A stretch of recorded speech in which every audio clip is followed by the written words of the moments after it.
স্বাধীন বাংলাদেশে থাকতে বসবাস করতে কেমন ঠায় ভালো ঠেলা একশো ল্যাংডা ব্যাংডা দৌড়ায় চাইটা দিকে মানুষ মেরে যেতে আছে স্বাধীন বাংলাদেশ এটা আমাগো। এই ইউনূস আসার পরে থেকে, এই আন্দোলনের পরে থেকে, 5 আগস্টের পরে থেকে বাংলাদেশে যা ক্ষতি হয়েছে 100 বছরে তাই পূর্ণ হবে না।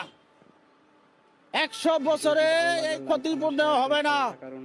হাসিনা যা করে গেছে এরা তা ধ্বংস করে গেছে। কম্বল নাই? জি না, কম্বল মানুষ দেয় না? দেয় না, কেউ দেয় না। আগে সরকার আসিল, কম্বল দিছে, এখন সরকার নাই, কম্বল দিবে কে? কেন, অন্তর্বর্তীকালীন সরকার তো আছে। এখন সরকার, এই সরকার খাওয়ান তো কম্বল তো ভালো কথা, দুগা খানা চাইলো বিডায়। এখনকার কোনো কেউ খাওয়ান দেয় না। কোনো জায়গায় গেলে খাওয়ান ভাই না, কিছু ভাই না, কেউ দুইটিয়া দেয় না।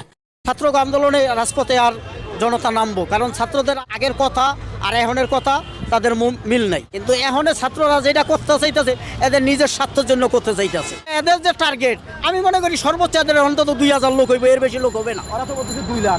2 লাখ তো দূরের কথা, 2000 হয় কিনা এটি সন্দেহ আছে। 100% বিরক্ত, কারণ তারা আগে যেটা করছে আর এখন যেটা করতেছে এটা কখনোই আগের কাজের সাথে এদের কাজ মিল নেই।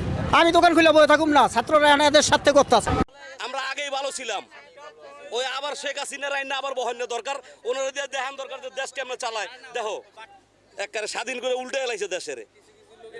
কিছু কিছু দেশের লেগে মাত্র 10-15টা মানুষের লেগে আজকে দেশের এই অবস্থা। আগেই ভালো ছিলাম, আগে সব জিনিসের দাম কমা ছিল, এখন সব জিনিসের দাম বাড়তি। একেবারে দেশ স্বাধীন করে কি করছে, মানুষের কষ্ট আরো বাড়াই দিছে। দ্রব্যমূল্যের জিনিসের দামের কমাইতে উনি কি নির্বাচন দিব?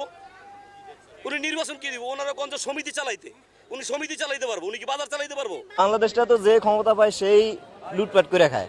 এই দেশ কখনো, এই বর্তমান যারা আছে এই সমাজের লোক থাকলে কখনো এই দেশ ঠিক হবে না। এই বাংলাদেশের দ্রব্যমূল্যের দাম যদি কমাইতে চায়, সবকিছু ঠিক করতে চায়, ওই যে পৃথিবীতে একটা উল্কা ফালাইতে হইব। বাংলাদেশে যত মানুষ আছে সব মরে যায়, নতুন করে আবার নতুন মানব সৃষ্টি করতে হবে, তাইলে যদি দেশটা ভালো হয়। কারণ এই দেশ চোরের দেশ, চোরের খনির দেশ। এই দেশ কখনো, এই বর্তমান যারা আছে এই সমাজের লোক থাকলে কখনো এই দেশ ঠিক হবে না। আমাকে 1 লক্ষ টাকা দান করছি। কি জন্য? ক্যান্সারের জন্য। ক্যান্সারের জন্য? এটা চিকিৎসা করাইছেন? সেই জন্যই আমাকে আল্লাহ রহমত করছে ক্যান্সারের জন্য। এখন আমার এই চোখ দিতে ধরছে। হ্যাঁ, দোয়া করেন শেখ হাসিনার জন্য। দোয়া করি আব্বা, আমি এর জন্য দোয়া করলাম, মরণ।